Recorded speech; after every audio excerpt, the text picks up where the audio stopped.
Mari kita bersama-sama membaca kitab suci dari Injil Yohanes. Injil Yohanes pasal pertama, kita akan membaca dari ayat yang keempat, khususnya ayat yang keempat saja. Mari kita buka suara membaca bersama-sama. Di dalam Dia adalah hidup, dan hidup itu adalah terang dunia. Sekali lagi, di dalam Dia ada hidup, dan hidup itu adalah terang dunia. Saya membaca seterusnya. Terang itu bercahaya di dalam kegelapan, dan kegelapan itu tidak menguasainya. Sekali lagi, terang itu bercahaya dalam kegelapan, dan kegelapan itu tidak menguasainya. Atau terjemahan lain, terang itu bercahaya ke dalam kegelapan, tetapi kegelapan itu menolaknya. Mari kita berdoa. Tuhan, berkati kami, beri pengertian, kesadaran di dalam sifat keinsyafan yang Kau karuniakan kepada manusia, sebagai tanda kami dicipta menurut peta dan teladan Tuhan Allah. Kami berdoa kiranya Tuhan hari ini juga dengan firman yang bercahaya memberikan pencerahan ke dalam hati kami, sehingga kami bukan seperti apa yang kami baca, terang datang kepada kegelapan dan kegelapan itu menolak. Kami mau menerima sehingga cahaya itu boleh menerangi, cahaya itu boleh memberikan iluminasi, memberikan pencerahan untuk merubah, mengkoreksi hidup kami. Dengar doa kami Tuhan, dalam nama Yesus Kristus, penebus dan juru selamat kami yang hidup. Amin. Saudara-saudara, kita telah berbicara tentang Yohanes pasal 1 ayat pertama sampai ayat ketiga. Pada mulanya adalah firman, dan firman itu beserta dengan Allah, dan firman itu adalah Allah. Segala sesuatu diciptakan olehnya, dan tanpa Dia tidak ada sesuatu pun yang bisa dijadikan. Sesudah itu di sini dikatakan kepada kita bahwa segala sesuatu dijadikan itu perlu sesuatu daripada Dia, karena Dia yang memiliki hidup, dan hidup itu adalah terang dunia. Saya minta saudara perhatikan, minggu lalu pada akhir kita bicara bahwa Yohanes adalah satu-satunya rasul yang telah membicarakan beberapa hal yang dianggap begitu utama, sehingga istilah-istilah ini sering muncul di dalam tulisan dia. Firman, kasih, hidup, terang, semua. Firman, kasih, hidup, terang. Dan di dalam kalimat-kalimat keempat istilah yang penting ini dimunculkan bersama dengan Tuhan Allah. Firman adalah Allah. Tetapi ketiga yang lain, Allah adalah terang, Allah adalah kasih, dan Allah adalah hidup. God is love, God is light, and God is love. Kebetulan tiga-tiga ini dimulai dengan L. L-O-V-E, love. L-I-V-E, life. L-I-F-E, L-I-G-H-T, light. God is love, God is life, God is light. Dan digabung dengan the word was God. Firman adalah Allah, dan Allah adalah terang, Allah adalah hidup, dan Allah adalah kasih. Maka kita menemukan bahwa di dalam pikiran Yohanes ada 4 hal yang penting sekali, dan ini semua merupakan sifat ilahi, sifat yang kita mengerti di dalam pengalaman-pengalaman kita sebagai hidup manusia. Kecuali sesuatu yang kita tidak alami, kita bukan firman, dan kita mencari firman. Kita mengalami apa itu kasih, kita mengalami apa itu hidup, kita mengalami apa itu cahaya. Tapi kita mencari firman, dan firman itu adalah Allah. Tapi dibalik oleh Yohanes, Allah adalah terang, Allah adalah kasih, dan Allah adalah hidup. Nah, di sini pertama kali ayat keempat dikatakan hidup ada di dalam Dia, dan hidup ini adalah terang dunia. Ini adalah kalimat yang belum pernah dimunculkan atau ditulis oleh filosof yang lain, atau pendiri agama yang lain, atau sastrawan kebudayawan yang terbesar di dalam aliran apapun sepanjang sejarah. Saudara-saudara sekalian, mengapakah yang dikatakan terang menjadi begitu penting di sini? Karena di sini sebelum Yohanes menulis, dia telah mengetahui bahwa satu ajaran yang salah, satu bidat yang melanda sedang mempengaruhi dan menggerogoti atau membahayakan iman orang Kristen secara global, yaitu Gnosticisme.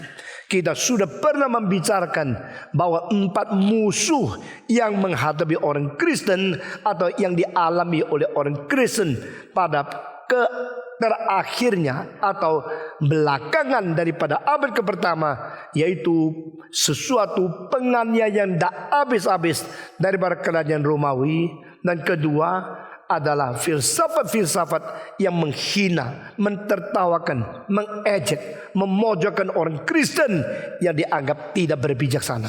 Ketiga adalah bidat-bidat yang palsu, memalsukan Injil dan memalsukan iman untuk merusak orang Kristen. Dan keempat adalah anggota Kristen yang munafik, yang sendiri nongkrong di dalam gereja, tapi sifatnya berarti menjual atau merusak iman orang Kristen di seluruh dunia. Dan di antara semua bidat-bidat yang paling menakutkan itu adalah Gnosticisme, Gnosticism. Saudara bisa mencari semua buku jika mendapatkan istilah yang penting ini. Gnosticisme, justru mereka mewarisi semacam kepercayaan dualisme dari pengertian kosmologi. Dan dualisme itu diturunkan daripada zaman yang sangat lama sekali. Ada yang katakan 650 tahun sebelum Kristus, ada yang mengatakan 1000 tahun sebelum Kristus. Dan di dalam ajaran itu yang berasal daripada Persia, mereka percaya alam semesta ini memang secara dari kekal sampai kekal mempunyai 2 unsur yang bertentangan satu dengan lain. Unsur satu yaitu terang, unsur yang satu lagi yaitu gelap.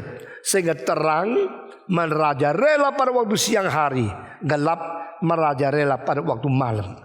Tidak ada orang bisa mengusir gelap, tidak ada orang juga bisa menghapus terang. Karena dua ini berada bersama-sama, dan dua ini berlawanan satu dengan lain, menguasai seluruh alam semesta. Dan di belakang terang ada dewa terang, di belakang gelap ada dewa gelap. Dan ini menjadi wakil baik dan jahat. Terang mewakili kebajikan dan gelap mewakili kejahatan.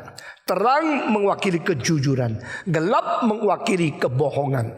Gelap mewakili sang dewa yang tidak baik, dan di dalam terang ada dewa yang baik.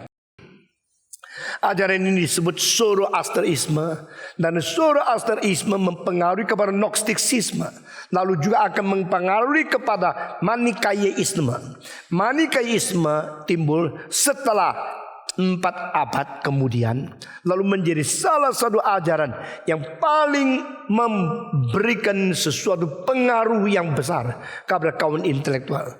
Nah, saudara-saudara, di dalam ayat ini mengapakah Yohanes mengatakan di dalam Dia adalah terang, dan terang itu adalah hidup, dan hidup itu terang daripada dunia. Di sini memberikan kita harus lepas daripada semacam dualisme yang diturunkan daripada Gnosticisme. Saudara-saudara, bedanya ajaran yang benar dari Tuhan dan ajaran yang tidak benar yang dari iblis adalah persamaan secara luar bikin kita kacau, tapi ditelusuri sampai substansinya, engkau melihat bedanya adalah monisme atau dualisme. Monisme berarti hanya satu sumber yang kekal. Dualisme, ada dua unsur yang kekal. Nah, saudara-saudara, di sini Yohanes mengatakan hanya satu sumber. Di sini Yohanes mengatakan hanya satu pihak yang betul-betul mutlak dan kekal. Dia adalah firman. Dia adalah Tuhan Allah. In the beginning there was Word.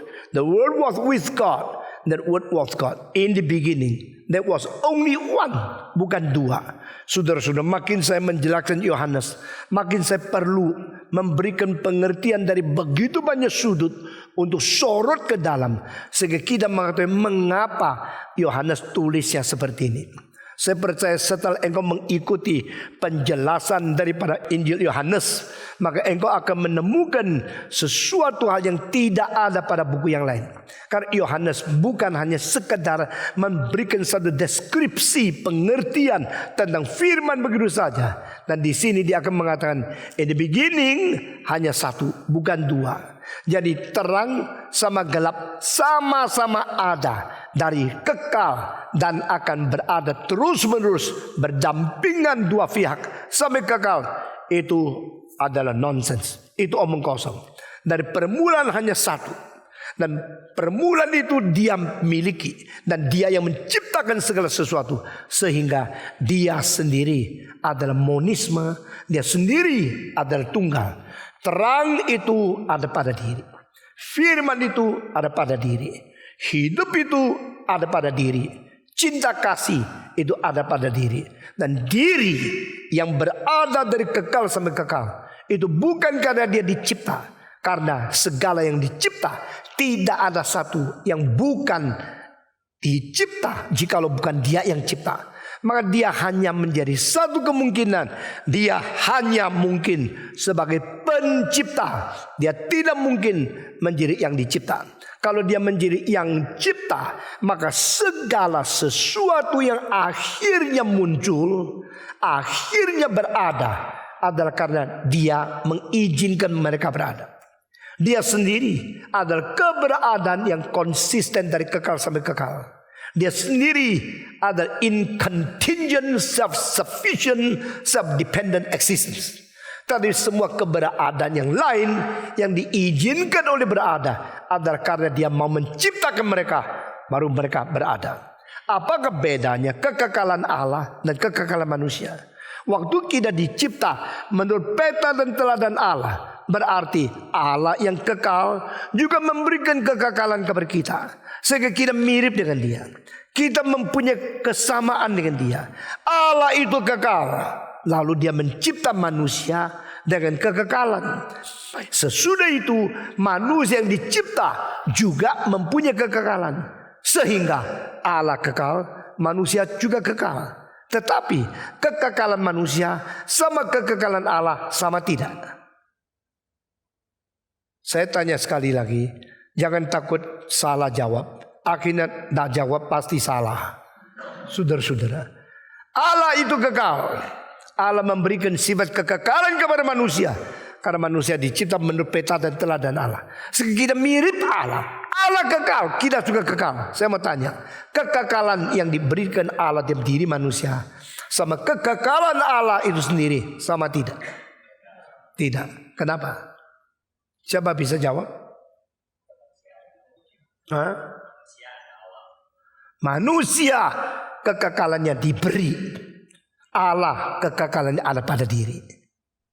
Manusia kekekalan hasil ciptaan, Allah kekekalan tidak hasil ciptaan. Ngerti ya?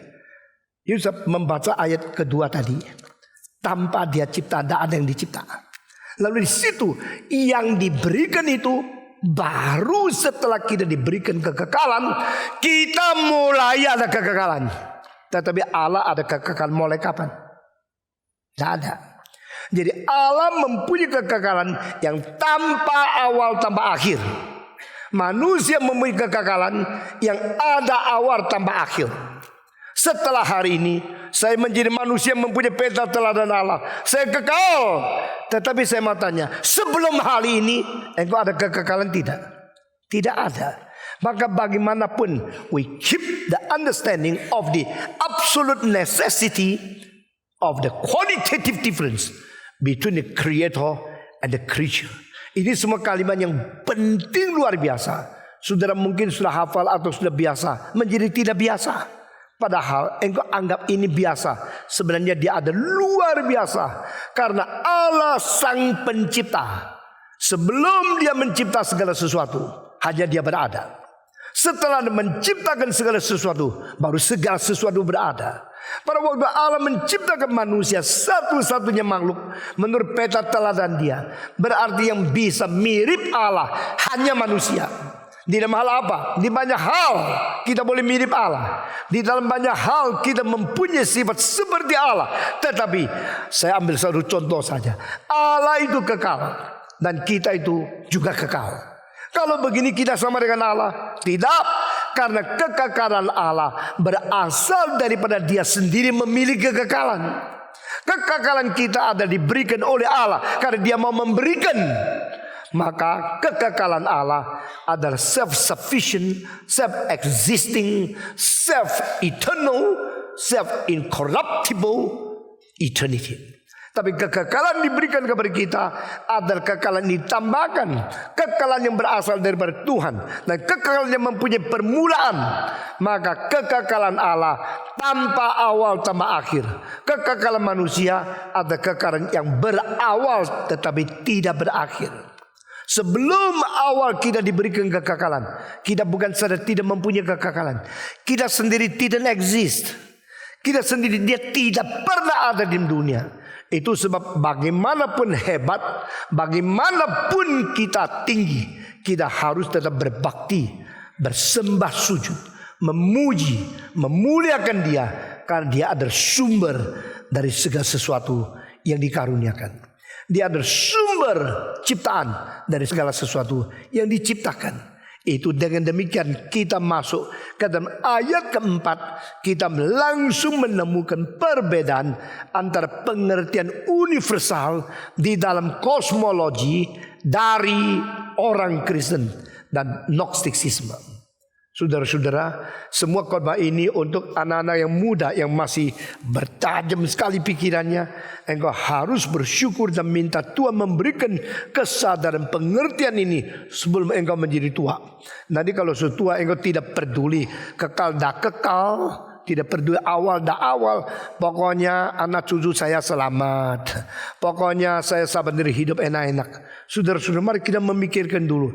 Sehingga di dalam jalan hidup yang begitu panjang, jika pada saat perlu kita berdebat, pada saat kita membela, pada saat kita berapologetika, kita sudah diberikan sesuatu bekal yang cukup tajam dan cukup sempurna.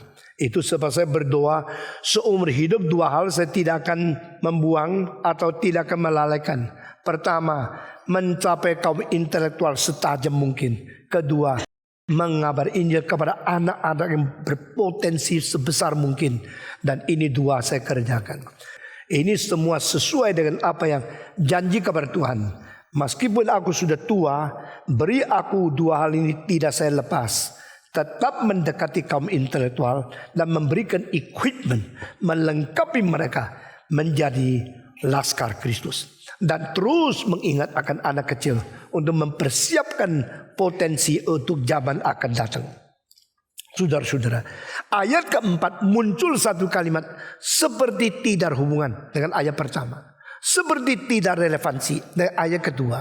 Dan di sini katakan hidup ada di dalam dia. Hidup ini adalah terang. Berarti kedua hal ini adalah sama dengan ayat pertama. Dari mula adalah firman. Firman beserta dengan Allah. Dan firman itu adalah Allah. Dan Allah itu adalah sumber hidup. Dan hidup itu adalah terang yang menerangi manusia. Sehingga di sini kita melihat firman, Allah, terang, hidup. Kasih belum keluar bukan? Nanti sampai pasal 3. Demikianlah Allah mengasihi isi dunia. Oleh muncul akan kasih keluar dari hidup. yang adalah terang, yang adalah firman, yang adalah Allah. Semua ini kait menjadi satu. Injil Yohanes begitu complicated, tetapi Injil Yohanes begitu konsisten, begitu all facet, begitu kental dan begitu penting adanya. Saudara-saudara, ayat keempat mengatakan dalam Dia adalah hidup. Ini menjadi satu proklamasi berbeda dengan semua yang lain. Saya mengatakan dalam seluruh umat manusia sepanjang sejarah, maka manusia akan memberikan petunjuk kepada orang lain, akan mengkupas hal yang membedakan beberapa hal. Pertama, agama membicarakan tentang baik dan jahat. Ilmu membicarakan tentang pengetahuan yang benar dan salah. Filsafat membedakan bodoh dan bijak. Dan semua ini dibandingkan kekristenan, hanya iman Kristen membicarakan tentang mati dan hidup. Saudara-saudara, nah di sini perbedaan. We are talking about the difference, how to discern life and death. Bukan berhenti pada taraf agama. Taraf agama bicara tentang baik dan jahat. Pengetahuan bicara tentang pengertian yang benar atau tidak benar. Lalu di dalam hukum bicara tentang adil atau tidak adil. Di dalam filsafat bicara tentang bodoh dan bijak. Semua ini adalah subordinasi. Yang lebih penting adalah siapakah yang memiliki hidup yang bisa membedakan semua ini. Dan hidup itu kalau tidak ada perbedaan tentang baik dan jahat, akan menjadi kabur. Perbedaan mengenai adil dan tidak akan menjadi kabur. Perbedaan mengenai pengetahuan yang benar dan tidak, itu akan menjadi kabur. Yang asli atau yang palsu, yang benar atau yang tidak benar, yang bijak atau tidak bijak, harus ditentukan dengan jangan kita tidak ingat yang hidup dan yang mati. Saudara-saudara, Yesus datang ke dalam dunia bukan memberikan pengajaran tentang baik dan jahat. Karena itu kita boleh terima daripada ajaran-ajaran yang lain. Meskipun demikian, mereka pun mempunyai ukuran baik dan jahat tidak standar. Karena yang mengatakan baik sendiri tidak baik. Sehingga apa itu baik dan jahat, no criteria. Apa itu benar dan tidak benar, no criteria. Apa itu wisdom dan fool, no criteria. Kecuali engkau mendapatkan dulu hidup mati sebagai kunci untuk melebihi daripada baik dan jahat. Di dalam seluruh taman Eden kita melihat banyak pohon. Engkau boleh makan semua buah dari semua pohon. Hanya satu pohon engkau tidak boleh makan buahnya. Buah apa itu? Buah pohon apa? Baik dan jahat. Mengapa Allah tidak boleh manusia makan buah dari pohon baik dan jahat? Jikalau manusia makan buah dari pohon yang baik dan jahat, bukankah manusia boleh mengetahui? We can know what is good, what is evil. Apakah Tuhan tidak memperbolehkan manusia mengetahui baik dan jahat? Jawab. Sekali lagi ya. Apakah Tuhan tidak boleh manusia mengetahui baik dan jahat? Boleh tidak? Jikalau Tuhan tidak mengizinkan manusia mengetahui baik dan jahat, mengapa Tuhan memberikan wahyu kitab suci yang penuh pengajaran tentang baik dan jahat? Maka itu bukan kuncinya. Tuhan mengatakan tidak boleh. Engkau tidak boleh makan. Bukan karena tidak boleh makan. Karena kalau engkau mau mengetahui kebaikan dan kejahatan, engkau harus lebih dahulu mempunyai hidup dari Tuhan. Itu kuncinya. Jadi kalau Adam petik buah baik dan jahat, lalu dia makan, dia tahu. Dia mengetahui baik dan jahat bukan melalui standar Tuhan Allah, tetapi melalui sodoran daripada setan. Maka dia mengetahui ini baik, itu jahat. Mengetahui dengan ukuran yang bukan standar Tuhan Allah, itu yang Tuhan Allah tidak mau. Sekarang saya tanya, jikalau Adam makan dulu buah dari pohon hidup, setelah makan itu dia mungkin mengetahui baik dan jahat tidak? Mungkin tidak. Mungkin, karena dia akan mempunyai hidup dari Tuhan, mempunyai pandangan dari Tuhan, mempunyai ukuran dari Tuhan, sesuai dengan hidup Tuhan, dengan sendiri tahu baik dan jahat. Tetapi kalau dia tidak mempunyai hidup dari Tuhan, hanya mempunyai sesuatu tawaran, sesuatu kriteria yang dibujuk oleh iblis, sehingga makan sesuatu berdasarkan melawan perintah Allah. Dia melawan perintah Allah dulu, taat kepada setan dulu, lalu mengetahui baik dan jahat. Ukuran dan kriteria baik dan jahat adalah kriteria standar yang disodorkan oleh iblis, dan dia akan rusak seumur hidup. Saudara-saudara, anak muda kalau sudah umur 16, sudah puber, dia ingin mengetahui seks, boleh nggak? Susah jawab ya. Kamu tidak berani sembarangan jawab ya. Mereka mau mengetahui seks, boleh nggak? Kalau mereka mau mengetahui seks, lebih baik mereka tanya papa mama yang melahirkan, atau pergi tanya toko yang jual buku porno. Ngerti maksud saya? Not the place, not the right one, not the right authority. You should not ask them. You should ask the life giver. Jadi kalau manusia mau tahu baik dan jahat, mesti tahu melalui hidup Tuhan. Mengetahui baik dan jahat bukan melalui satu wahyu palsu dari setan. Di sini kita melihat kalau sumbernya cuma satu, semua beres. Kalau sumbernya dua, itu akan kacau. Di sini sebabnya semua disimpulkan.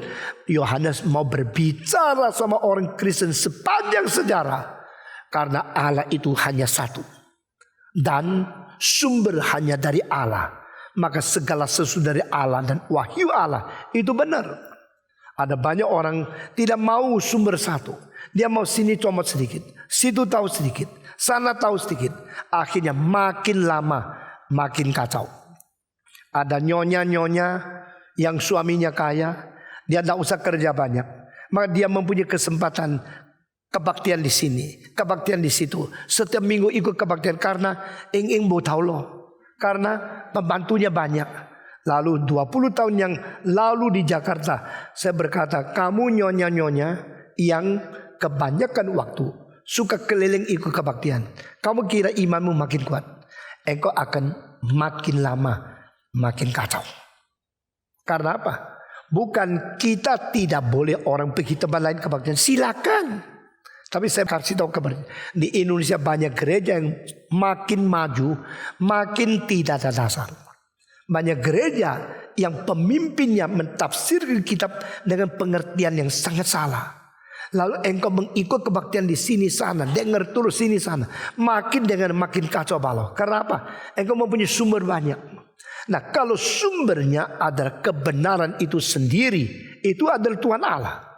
Nah, hanya Allah lah menjamin apa yang dikatakan tidak salah. Dan orang-orang betul-betul kembali kepada Alkitab, orang belajar tuntas Alkitab, dia mungkin memberikan engkau petunjuk yang baik. Tapi saudara-saudara, karena Tuhan sudah membicarakan sesuatu, Adam sudah dengar suara Tuhan, sekarang disodorkan lagi suara kedua. Tuhan berkata, setan mengatakan, saya juga berkata. Engkau dengar kata Tuhan, juga dengar kata saya. Setelah dua sumber, maka standarnya itu menjadi double. Di sini menjadi kesulitan. Nah, semua wibawa menginginkan bawahan dia hanya mendengar satu sumber. Dengar kalimat ini ya. Semua wibawa, all authority, try to convince his audience to receive only one source authority. Siapa? Yaitu dia. Engkau melihat, ini patong dong. Patong mau orang dengar kamu. Tidak. Silakan pergi. Engkau mau dengan siapa? Pergi.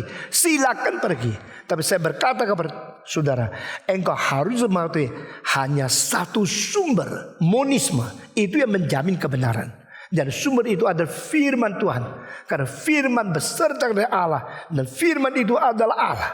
Jikalau seseorang bukan memberitakan firman, membicarakan tafsiran, dan membicarakan similaritas dengan firman, tapi sumber yang lain, itu menjadi bahaya.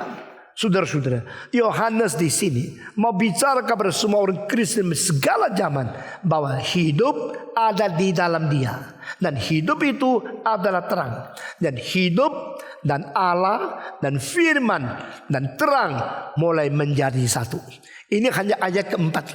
Ayat pertama firman, lalu beserta dengan Allah, lalu Dia adalah Allah. firman Allah. Dan firman mencipta segala sesuatu dari satu pencipta. Dan firman Allah sang pencipta ini hidup ada di dalam dia. Dan hidup ini adalah terang dunia. Mulai 4 hal dijadikan satu. Pertama firman, kedua Allah, ketiga hidup, keempat adalah terang. Lalu kita mau lihat kenapa dia bicara tentang terang. Karena dia akan memberikan kepada kita satu monisme di dalam alam semesta yang berbeda dengan Gnostisisme. Gnostisisme mengajar dunia ini ada 2 pihak, satu yang gelap dan satu yang terang. Sama seperti Zoroasterisme membicarakan ada 2 dewa, dewa terang dan dewa gelap. Saudara-saudara, di dalam Gnostisisme di sebelumnya, yaitu di dalam Zoroasterisme, dewa terang itu namanya Ahura Mazda, Mazda. Orang Jepang ambil itu bikin mobil Mazda, ya. Jadi mobil Mazda itu istilah itu bukan dari Jepang, ya. Bukan Mazda, bukan itu, ya. Itu Mazda. Depannya adalah Ahura, Ahura. Ahura Mazda. Itu adalah dewa terang. Dewa terang itu baik, tetapi dia mempunyai suatu perlawanan yang namanya adalah Angra Mainhu, Angra Mainhu. Angra Mainhu adalah dewa gelap dan bersifat jahat. Dewa jahat dan dewa terang itu perang tak habis-habis sampai perangnya ke dalam hati manusia. Nah, setelah 1200 tahun daripada ini ajaran Zoroasterisme masuk ke dalam seorang namanya Mani. Nah, Mani ini bukan American money, ya. Ini Mani akhirnya menemukan Manikaisme yang mempengaruhi akan seorang yang paling besar di dalam pemikiran abad-abad pertama, yaitu Augustinus. Maka Augustinus umur 20 sampai umur 29,5, di dalam kira-kira hampir 10 tahun dia bergumul karena dia ingin hidup suci tapi suka main seks. Dia ingin menjadi orang beribadah tapi kumpul kebo. Dia mengajar retorik, mengajar filsafat, mengajar semua ajaran yang paling sulit, tapi malamnya dia main seks. Maka dia susah rasa dunia ini tidak berdamaian. Saya mesti bagaimana hidup. Akhirnya dia masuk ke dalam tempat agama dari Manikaisme. Dan di dalam agama Manikaisme mengatakan memang dunia ini 2. Karena dunia 2, maka manusia tak mungkin hidup enak. Engkau mau hidup baik, dilawan oleh jahat. Engkau mau berbuat jahat, ditegur oleh baik. Hati nurani tidak boleh engkau mengikuti kejahatan, tapi kejahatan tidak boleh engkau mengikuti hati nurani. Maka manusia berjuang di tengah-tengah kedua ini, karena ada sumber baik dan sumber jahat. Waduh, Augustinus mikir, inilah sesungguhnya mencerminkan hidupku. Inilah sungguh-sungguh yang saya perlu. Maka dia mengatakan, saya jadi anggota Manikaisme. Mamanya Monica, mamanya orang suci, orang beribadah kepada Tuhan, orang Kristen yang sungguh-sungguh beribadah kepada Tuhan, melahirkan seorang anak yang pintar luar biasa. Umur 13 sudah bisa jadi profesor. Augustinus begitu cerdas. Akhirnya cerdas di dalam otak, sama bobrokan di dalam hati, sama kerusakan di dalam tubuh yang suka kumpul kebo, mengakibatkan konflik batin tak habis-habis. Nah, akhirnya dia mengatakan, yang bisa mengerti aku cuma Manikaisme, yang bisa mencerminkan hidupku cuma orang seperti Mani. Maka aku akan menjadi his faithful follower. I listen to him. I want to understand what is the conflict within my heart, and I want to know what is the way out of my conflict. Dengan demikian dia menerima dualisme. Justru dualisme ini yang akibatkan Gnostisisme, bicara tentang terang, bicara tentang gelap, dan Yohanes akan membasmikan ini. Yohanes mengatakan, no, the light is not belong to one-sided God. The light is not always conflict with another God of Angra Mainhu. The light is not the God of Ahura Mazda. The light is from the life of God. And the life is within God. Nah ini ayatnya. Saudara engkau baru sadar, aduh ayat ini belakangnya tidak gampang ya. Saudara saya mau tafsirkan Alkitab Yohanes sembarangan, gampang. Di sini ayat baca bareng, ayo kita berdoa, sudah selesai. Tapi bukan begitu. Ini ayat-ayat di latar belakangnya itu ada sistem-sistem filosof yang akan merusak seluruh iman orang Kristen. Dan saudara kalau dengar betul-betul, saudara tidak mungkin gampang lagi dijerat oleh ajaran yang lain. Karena engkau mentelusuri sampai tulang sumsumnya. Saudara-saudara, di dalam dia adalah hidup. Berarti Tuhan sumber hidup satu-satunya. Tuhan Allah yang tunggal. Dan Tuhan tidak perlu ditarung di dalam dualisme. One source, one God, one origin. The Creator. He is the Word. He is the life. He is the light. He is the love. And He is God. Saudara-saudara, hidup ada pada dia. Dan hidup ini adalah terang dunia. Saudara-saudara, pada waktu bicara tentang terang, apakah yang mau dikatakan? Saudara kalau membaca lagi, maka di dalam pasal 8 ayat 12. Membaca lagi dalam 1 Yohanes pasal 1 ayat 7, 9, pasal 4 dan sebagainya. Engkau menemukan istilah terang. Terang muncul berkali-kali daripada penanya Yohanes. Karena apa? Itu cahaya yang kekal. Cahaya yang membahagiakan manusia. Cahaya yang mengeluarkan kita daripada kegelapan yang menghancurkan kita. The light is greater than the darkness. Bukan hidup itu berada di tengah terang dan gelap. Tetapi gelap itu bukan sesuatu yang kekal. Hanya terang itu kekal adanya. Nah saya kira saya perlu memberikan sedikit pengertian mengenai contingent dan incontingent. Nah, hari ini tidak waktunya. Saya memberikan penjelasan yang sangat singkat sekali. Saudara-saudara, akhirnya pengertian ini disaring oleh seorang namanya Augustinus. Setelah Yohanes tulis ini kira-kira 380 tahun lalu. Dia mengatakan yang ada itu terang, yang tidak ada itu gelap. Terang itu ada, gelap itu tidak ada semua. Nah gelap kalau tidak ada, kenapa kita lihat ada gelap? Yang disebut gelap itu bukan dia sendiri ada. Itu adalah tempat di mana terang tidak mencapai. Itu namanya gelap. Jadi terang tidak mencapai, itu namanya gelap. Gelap itu tidak ada dan terang tidak ada di situ. Di situ ada gelap. Gelap tidak positif. Hanya terang yang positif. Sekarang pada waktu matahari menyinari cahayanya ke seluruh bumi. Bumi ini semua terang sekali. Tapi di bawah terang ada tempat kegelapan. Yaitu di mana terang tidak sampai. Itu namanya kegelapan. Lalu terang itu ada. Ada. Gelap itu ada. Tidak ada. Gelap itu adalah absence daripada terang. The absence of light, that is darkness. The absence of light itself doesn't mean that the darkness exists. Kegelapan itu tidak eksis. Kegelapan adalah di mana terang tidak sampai.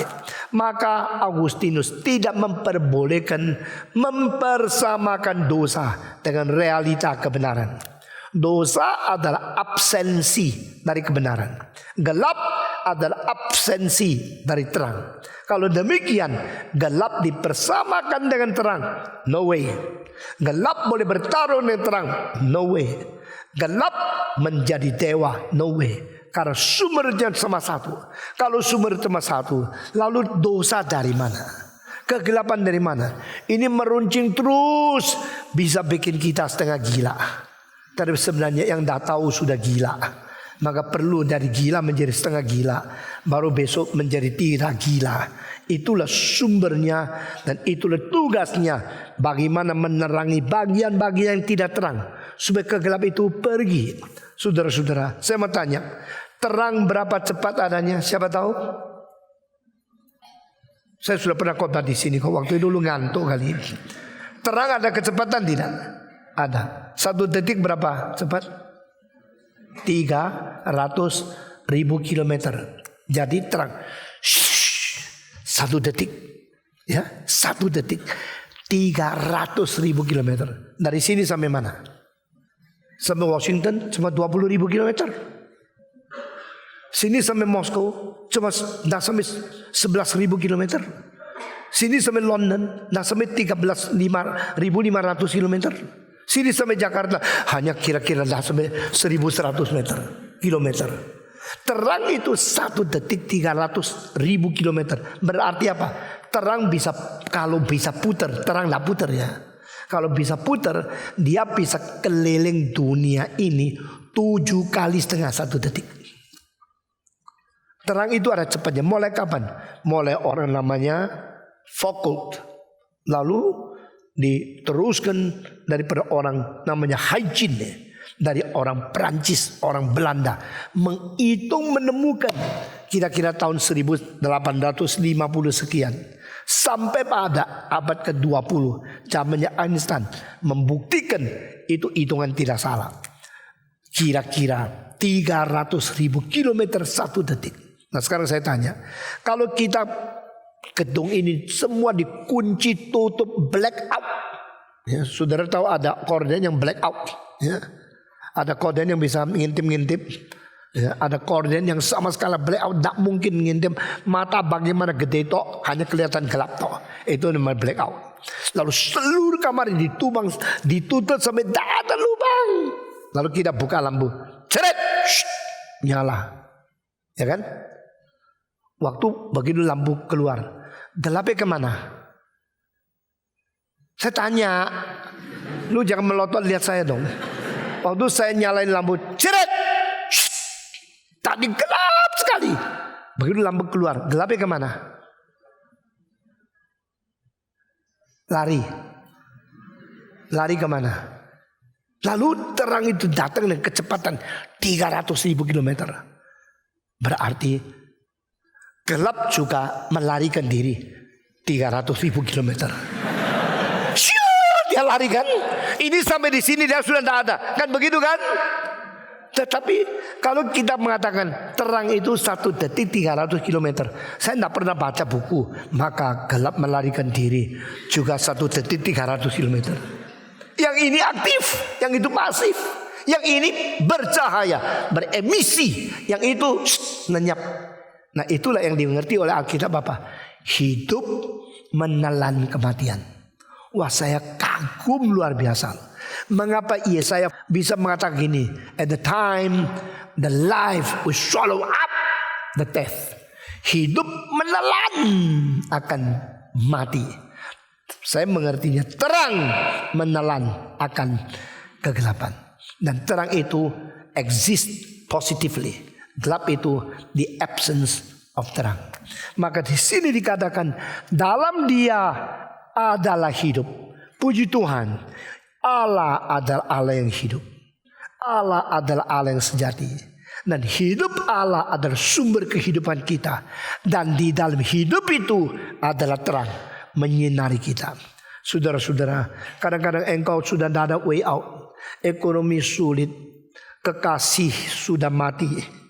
Engkau hidup tidak ada arti. Makan gula sepertinya pahit. Setiap hari kayak berapa ribu tahun. Engkau rasa dalam waktu itu, hari itu engkau rasa gelap sekali. Hidupnya gelap. Hari itu ada matahari enggak? Tetap ada kan? Coba lihat foto sama kok. Tetapi bagi engkau, yalah matahari buat apalah. Engkau rasa gelap sekali. Itu gelap apa? Gelap fisika atau gelap metafisika? Gelap natural atau gelap supranatural? Gelap dunia ini atau gelap batinnya? Batinnya. Jadi Westminster Confession of Faith, Reformed Theology, ada sekali kalimat mengatakan the natural light is inadequate. Kita mengatakan 600 tahun dari abad 4 sampai abad 10 itu di sejarah disebut zaman gelap. Apakah zaman itu matahari tidak terang? Apakah 600 hidup matahari sudah terbit? Terbit tak?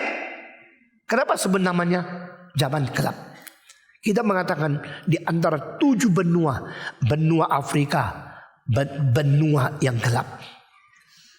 Mataharinya besar mana? Paling besar, paling tanah terik itu di Afrika, betul nggak? Ya, malah di Norwegia itu gelap sekali kan? Di Norwegia itu gelap sekali, di Afrika terang sekali. Tapi tidak ada orang mengatakan Norwegia negara gelap. Tidak ada loh. Mereka mengatakan Afrika benua gelap. Karena apa? Tidak ada filosof, tidak ada penyair, tidak ada sastrawan, tidak ada agama, tidak ada ajaran etika, tidak ada penemuan ilmu, tidak ada scientific research, tidak ada rasio yang bercahaya. Di situ manusia mengetahui di dalam kebudayaan ada cahaya yang tidak sama dengan cahaya ini. Lalu saya mau tanya, sebenarnya Yohanes pasal 1 ini membicarakan tentang terang apa sih? Hidup ada di dalamnya, dan hidup ini terang dunia. Terang apa? Hidup ada di dalam Tuhan, dan hidup di dalam Tuhan ini adalah terang dunia. Itu terang apa? Saudara-saudara, mengapa kita setiap minggu datang dengar khotbah? Kadang-kadang kita merungut, kadang-kadang kita tidak ngerti. Kita pikir, kadang-kadang kita cerah. Sesudah kita dicerahkan, kita senang, kita bersuka cita. Karena apa? Ada terang masuk dalam otakmu, bukan? Ada terang yang menembus dalam awan gelap hatimu, bukan? Ada terang yang menusuk ke dalam sanubarimu. Aduh, saya baru ngerti. Oh gitu, senang sekali. Adakah pengalaman waktu mengerti firman Tuhan senang sekali? Ada nggak? Adakah pengalaman sesuatu yang terus tak ngerti akhirnya dibongkar, cahaya masuk, engkau menjadi terang benderang? Ada pengertian ini? Ada pengalaman ini? Yang ada, coba angkat tangan. Itu yang bikin hidupmu berarti. Itu yang bikin imanmu hidup. Itu yang bikin rohanimu mulai melihat sesuatu. Saudara-saudara, Tuhan berkata, jika kau beriman, kau akan lihat terang. Kalimat lain, jikalau kau beriman, kau akan melihat kemuliaan Tuhan. The light of God, the beam of the light of God, the glory of God will be seen, will be manifested for those who have the faith and open their heart before God. Di sini dijanjikan terang dari hidup Tuhan Yesus, firman, akan menyinari hati manusia. Dia akan memberikan cahaya kepada setiap orang yang lahir di dalam dunia. Sekarang saya minta saudara membaca ayat 1, ayat 4, ayat 9, ayat 14. Mari kita membaca bersama-sama untuk mengakhiri khotbah hari ini. Pada mulanya adalah firman. Firman beserta dengan Allah, dan firman itu adalah Allah. 4. Dalam dia ada hidup, dan hidup itu adalah terang manusia. 9. Terang yang sesungguhnya, yang menerangi setiap orang sedang datang ke dalam dunia. 14. Firman itu telah menjadi manusia dan diam di antara kita, dan kita telah melihat kemuliaannya, yaitu kemuliaan yang diberikan kepadanya sebagai anak tunggal Bapa, penuh kasih karunia dan kebenaran. Mari kita berdoa. Bapa di surga, kami berterima kasih. Engkau adalah firman yang kekal. Engkau adalah Allah yang hidup. Engkau adalah Sang Pencipta yang mengasihi sayangan kami masing-masing. Engkau adalah terang yang bersimpan di dalam hidup Allah, yang dinyatakan di dalam sejarah. Engkau adalah terang yang bersinar di dalam seluruh umat manusia. Engkau adalah terang yang sesungguhnya akan menghidupkan setiap orang. Engkau adalah firman yang menjadi daging, datang dalam dunia, sehingga melalui iman kami boleh melihat akan anugerah, kami boleh mengerti kebenaran, dan kami boleh menampak kemuliaan Allah yang kekal di dalam dunia. Beri kekuatan kepada kami untuk lebih mengerti dan boleh menemukan segala kemuliaan besar dari Tuhan. Dalam nama Yesus Kristus, penebus dan juru selamat kami yang hidup, kami berdoa. Amin.